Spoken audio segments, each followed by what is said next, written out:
Bom, então vamos lá para a nossa última parte aqui.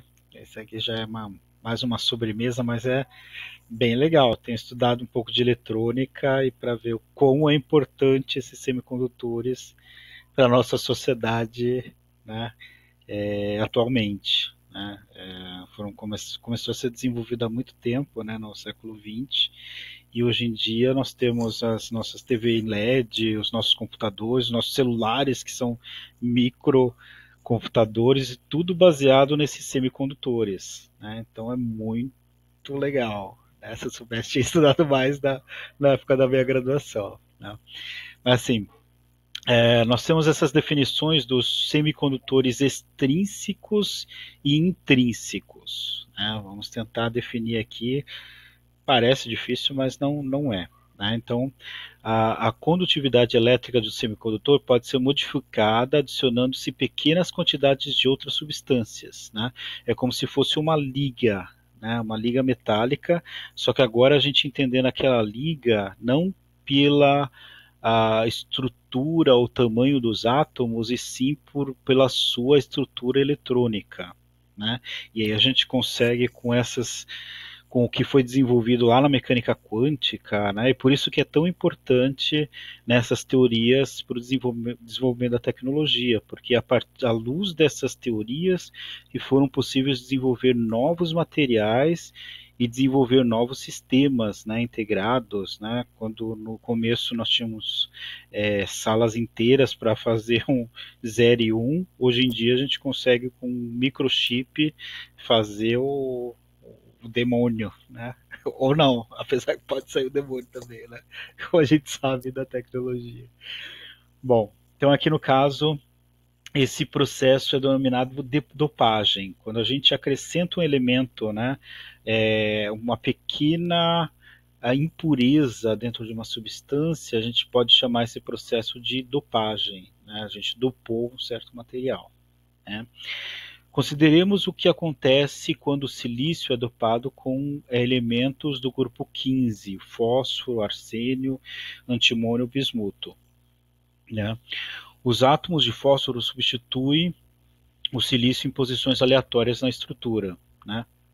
Entretanto, o fósforo possui 5 elétrons de valência por átomo, enquanto que o silício 4 elétrons de valência. Então, o silício, que é o material mais utilizado, né, nos microchips, né, do silício, que até coloquei um vídeo também lá na família do carbono. Né? Então, por o silício ser da família do carbono, ele tem 4 elétrons na camada de valência. E o fósforo é da família do nitrogênio, tem 5 elétrons na camada de valência.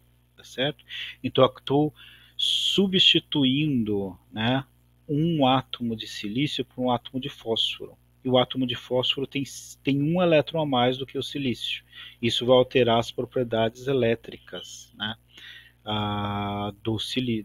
desse silício, quando eu estava na forma pura. Né? Então, os semicondutores extrínsecos contêm dopantes. Um dopante é uma impureza introduzida em um semicondutor em quantidades mínimas para reforçar a sua condutividade elétrica. Certo? Então, quando a gente tem semicondutores intrínsecos, é porque a natureza dele já é um semicondutor, tem aquelas bandas separadas. Né? Então, uma pequena diferença entre a banda de valência e a banda de condução. Quando nós temos semicondutores extrínsecos, nós estamos forçando, por exemplo, uma substância que não conduz corrente elétrica a conduzir uma pequena quantidade de corrente elétrica. Tá certo? Por isso que é extrínseco, porque vem um material de fora. Quando é intrínseco, é porque aquele material, por natureza, já é um semicondutor. Certo? Bom, então aqui no caso, ó, então, os semicondutores intrínsecos. Se o material se comporta como um semicondutor sem adição de dopantes, ele é um semicondutor intrínseco. Ou seja, intrinsecamente ele sem adição de materiais, ele já é um semicondutor. Certo? Aqui só aquele nível de Fermi que eu falei para vocês, né? Então, o nível de energia do orbital mais alto ocupado em um metal no zero absoluto é chamado de nível de Fermi. Ou seja, Se eu tiver uma temperatura zero, né, zero ou menos 273 graus Celsius, né, é, aqueles níveis de energia vão se igualar, né? E ali, no caso, é o centro, o baricentro de energia, né? A média ponderada, né, de energia entre a banda de valência e a banda de condução, tá certo? Para eu ter uma ideia, aonde que vai como que eu vou dopar esse semicondutor? Se ele vai se tornar um semicondutor que a gente vai ver mais para frente, N ou P, né? Se eu vou acrescentar elétrons ou se eu vou pegar elétrons de uma certa banda para tornar esse semicondutor conduzir mais corrente elétrica. Um isolante se tornar um semicondutor. Certo? Então aqui, por exemplo, os exemplos, né? Aqui nesse caso, o semicondutor intrínseco, né, tenho aqui no caso a separação das bandas de valência e de condução. Então, por exemplo, o silício puro, né? Então eu tenho essa separação aqui e se eu tiver bastante energia, né? Então aqui não é areia, areia é dióxido de silício, né? Não conduz corrente elétrica, né? Ou quartzo, né? Mas no caso do silício puro, né? Ele era considerado um semimetal, né? Mas ele tem um brilho metálico e ele conduz uma certa corrente elétrica. Então aqui no caso o silício puro ele é considerado um semicondutor intrínseco, tá certo?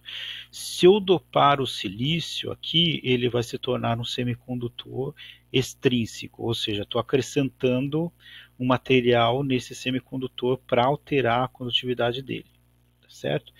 Se eu dopar ele com fósforo, né, eu vou colocar aqui, tem o nível de energia, uma banda do fósforo, ou o orbital molecular do fósforo ali, ele tem orbitais com elétrons entre as energias aqui, né, da banda de valência e a banda de condução do silício. Ou seja, se era difícil de eu carregar elétrons dessa banda de valência para a banda de condução, eu faço o gato aqui, né? Eu coloco aqui uma banda no meio, né, com elétrons, e aí dessa bandinha aqui para essa banda de condução fica muito mais fácil de eu transportar elétrons, tá certo? E aí eu aumento a condução do silício aqui, dopando com o fósforo, tá certo? Se por outro lado eu dopar aqui o silício com galho, né? Nesse caso aqui, o galho tem só 3 elétrons na camada de valência. Então o galho está na família ali do boro, né? Abaixo do alumínio. Então nesse caso aqui, eu coloco aqui níveis, uma banda de condução aqui, não preciso chegar à banda de condução do silício, mas eu acrescento, né, faço um gato também, né, acrescento uma banda aqui de condução, né, no meio do caminho. E aqui a banda de valência aqui do silício pode fornecer elétrons para essa banda de condução do galho, tá certo? E aí eu promovo também a corrente elétrica, tá certo? Esses termos aqui, né, aparece aqui embaixo, esse negócio aqui, essa tarja que aparece sempre, mas assim, eu tenho esses termos N e P, tá certo? Isso também vai ser bastante importante na teoria de semicondutores. O semicondutor do tipo N, eu acrescento um elemento que tem mais elétrons do que o semicondutor original, tá certo? Então aqui, ó, eu acrescentei o fósforo, ele tem mais elétrons, né, do que o silício. Isso significa que eu estou acrescentando elétrons à estrutura. Isso significa que ele vai ser do tipo N, né, como se fosse o negativo, tá certo? De cargas negativas, ok? Se eu acrescento um elemento que tem menos elétrons do que o elemento original, né, então é como se eu estivesse acrescentando cargas positivas, né, não necessariamente cargas positivas, eles chamam em inglês de hole, né, de buracos. Ou seja, esses buracos vão atrair elétrons. E por isso é como se eu estivesse acrescentando um material positivo. que atrai elétrons, tá certo?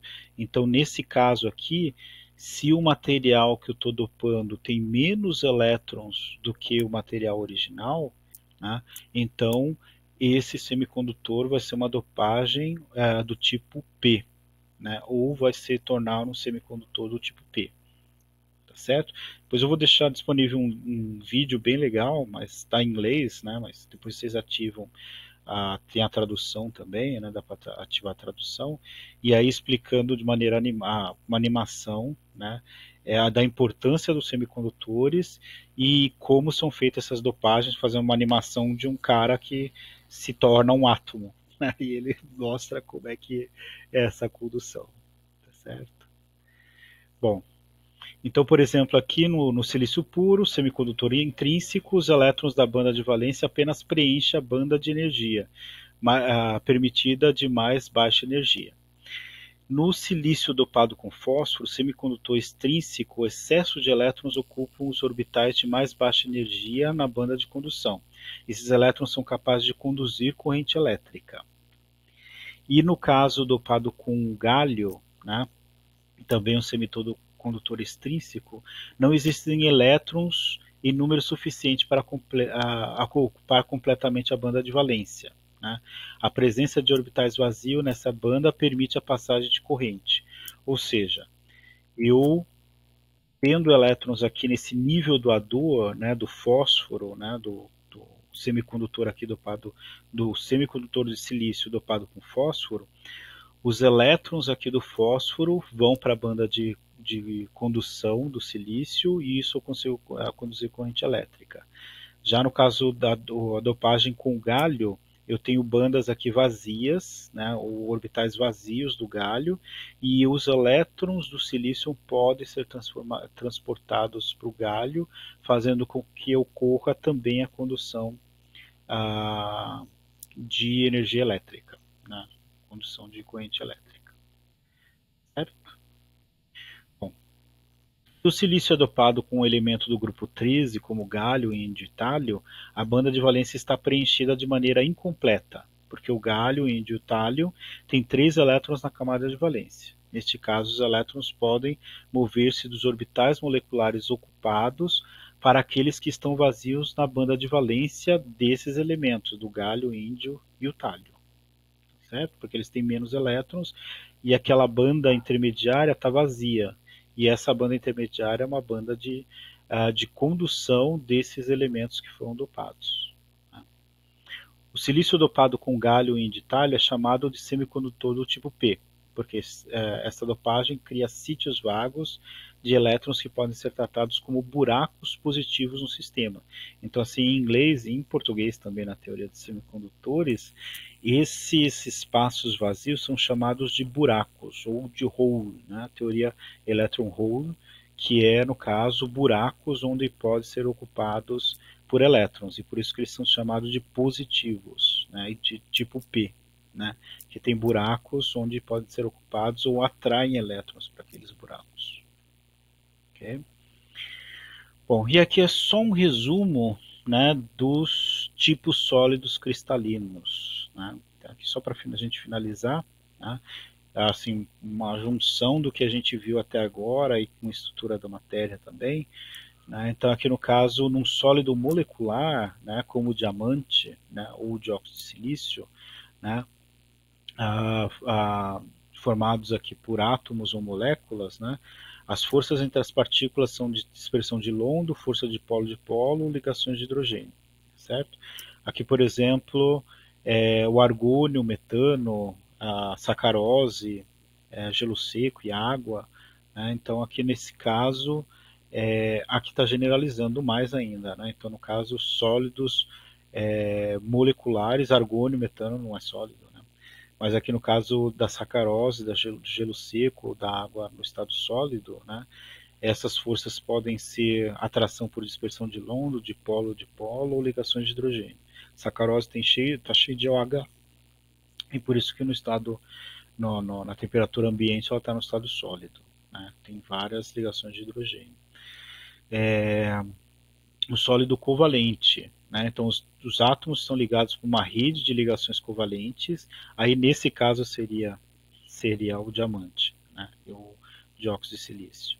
Né? Então, as ligações são covalentes, né? E aí o exemplo seria o do diamante, quartzo, a dióxido de silício, o carbeto de silício e a alumina, né? O óxido de alumínio.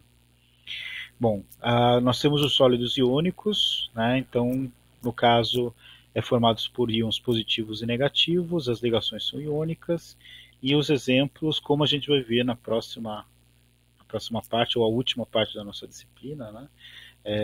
As ligações aqui de cloreto de sódio, nitrato de cálcio, as estruturas, né? E as atrações entre esses íons positivos e negativos. E no caso, o sólido cristalino metálico, né, formado por átomos metálicos, né, não oxidados, né, então, no estado elementar, ligações metálicas, e aí todos os elementos metálicos aqui apresentam essas ligações metálicas. Só não está no estado sólido o mercúrio, né, está no estado líquido, a temperatura ambiente. Né, e aí, nesse caso,